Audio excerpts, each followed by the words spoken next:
Praise Lord. प्रभु का बहुत धन्यवाद हो कि हमें मौका मिलता है कि हम उसके बारे में सुने, क्योंकि जो ये समय चल रहा है इसमें इतना ज़्यादा लोग खोए हुए हैं कि प्रभु को याद नहीं कर पाते हैं।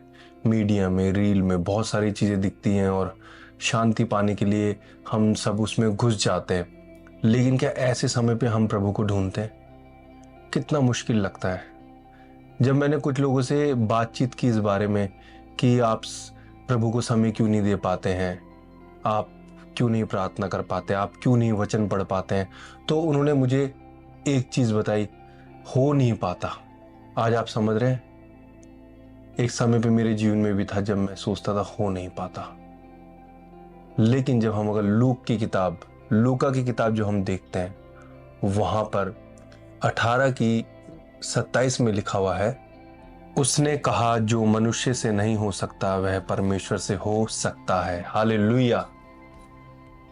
इतनी बड़ी बात, ऐसा कौन सा काम है जो परमेश्वर नहीं कर सकता? यहां वो कह रहा है जो मनुष्य से नहीं हो सकता वो परमेश्वर से हो सकता है। और जब हमें ऐसा लगता हम नहीं कर सकते तो प्रभु पे छोड़ दें, बोले प्रभु मैं तुझ पर विश्वास करता हूं, तू मेरी मदद करेगा। आज हम सबको हर एक चीज में उसकी जरूरत है। हम सांस भी अपनी इच्छा से नहीं लेते। हम सांस भी जब लेते तो हमें पता ही नहीं होता ये कैसे ले रहे हम लोग। हम सो जाते तो भी ये चलती रहती है, हमारी दिल की धड़कन चलती रहती है। ये सब प्रभु के हाथ में। तो क्या हमारी इतनी सी छोटी चीज जो हमसे होता ही नहीं है, कोई भी काम ले लो आप, काम काज पढ़ाई लिखाई हमसे नहीं होता है। तो मैं एक बात कहना चाहता हूं, हर चीज के लिए एक ऐसी चीज होती है, अगर हम उसको करेंगे तो प्रभु हमारी मदद करेगा। जैसे कि अगर हम चाहते हैं कि प्रभु हमारे जीवन में काम करे, तो हमें नम्र होना पड़ेगा प्रभु के सामने और बोलना पड़ेगा, हाँ प्रभु मुझसे गलती हुई है, मैं ये नहीं कर पाता हूं, पर तेरा वचन बोलता है कि तू ये कर सकता है। एक बार की बात है, एक स्टोरी है, छोटी सी एक कहानी है।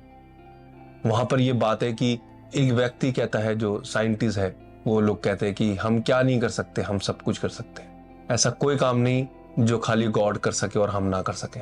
तब एक व्यक्ति गॉड के पास जाता है और कहता है कि मैं वो सब कुछ कर सकता हूं जो तू कर सकता है। तो परमेश्वर कहता है ठीक है, तो दिखा दे कुछ क्रिएट करके। वो कहता ठीक है, वो हाथ में मिट्टी लेता है और कहता मैं बना के दिखाता हूं।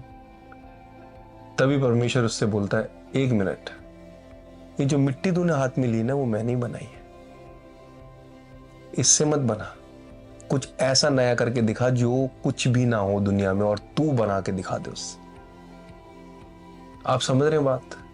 हम ऐसा कुछ भी नहीं कर सकते कि भाई जो हम नया क्रिएट कर दे, कुछ सृष्टि बना दे अपनी तरफ से। हमें प्रभु पे डिपेंड होना ही पड़ेगा, अदरवाइज हम कुछ नहीं कर सकते। बहुत अच्छी बात है अगर आप टैलेंटेड हैं, प्रभु के लिए अपने आप को यूज करें, और यीशु मसीह है उस पर अगर हम विश्वास करें, उससे प्रार्थना करें और बोलें प्रभु मैं सच में कुछ नहीं कर सकता हूं, तू मेरी मदद कर, तो मैं सब कुछ कर सकता हूं। वचन कहता है कि हम यीशु मसीह में सब कुछ कर सकते हैं। तो आज के टाइम पे जब मैं जवानों से मिलता हूं या किसी से भी, तो उनके मन में एक ही बात रहती है कि हम कुछ नहीं कर सकते। पर मैं आपसे कहना चाहता हूं, आप यीशु मसीह में सब कुछ कर सकते हैं। हाँ, वचन कहता है जो डाली उसमें बन जाती है वो ही फलती है, पर जो डाली उसमें नहीं बनती वो सूख जाती है। अगर आप यीशु मसीह में हैं तो आप जरूर कुछ ना कुछ कर सकते हैं। इसलिए निराश ना होइए और खुश हो जाइए। बोले प्रभु आज वो आपके जीवन में काम करना चाहता है, आज वो आपको बदलना चाहता है। यदि आप विश्वास करते हैं तो बोले प्रभु तू आज मेरे जीवन में काम करेगा। आमीन।